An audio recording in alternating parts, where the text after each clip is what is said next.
Anew something. Learning changes you.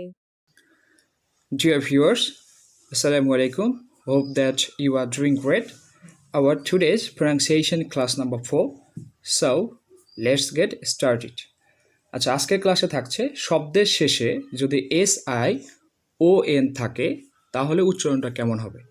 তো আমি এখানে লিখে দিয়েছি শব্দের শেষে যদি SION থাকে তাহলে উচ্চারণ হবে সজন সজন। আচ্ছা, তো আমরা দেখি উদাহরণগুলো দেখলে আমরা আরও বেশি ক্লিয়ার হব।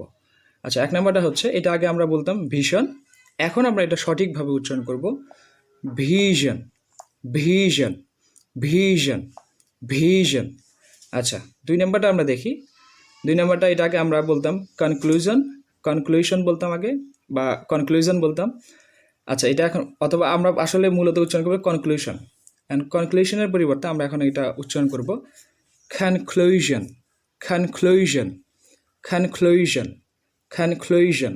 আচ্ছা, তিন নম্বরটা আমরা দেখি। তিন নম্বরটা আগে আমরা বলতাম ডিসিশন, সো ডিসিশনের পরিবর্তে আমরা এখন উচ্চারণ করব, এটা সঠিকভাবে উচ্চারণ করব ডিসিশন ডিসিশন ডিসিশন। আচ্ছা, চার নাম্বারটা আমরা দেখি। চার নাম্বারটা আগে আমরা বলতাম রিভিশন, তো রিভিশনের পরিবর্তে এখন আমরা সঠিকভাবে উচ্চারণ করব রিভিশন রিভিশন রিভিশন। এখানে আমি বাংলা উচ্চারণ লিখে দিয়েছি, এখানে অর্থও লিখে দেওয়া আছে।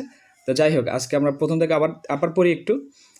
এক নম্বরে হচ্ছে ভিশন ভিশন, দুই নম্বরে হচ্ছে কনক্লুশন কনক্লুশন কনক্লুশন, তিন নম্বরটা হচ্ছে ডিসিশন ডিসিশন ডিসিশন, চার নম্বরটা হচ্ছে রিভিশন রিভিশন রিভিশন।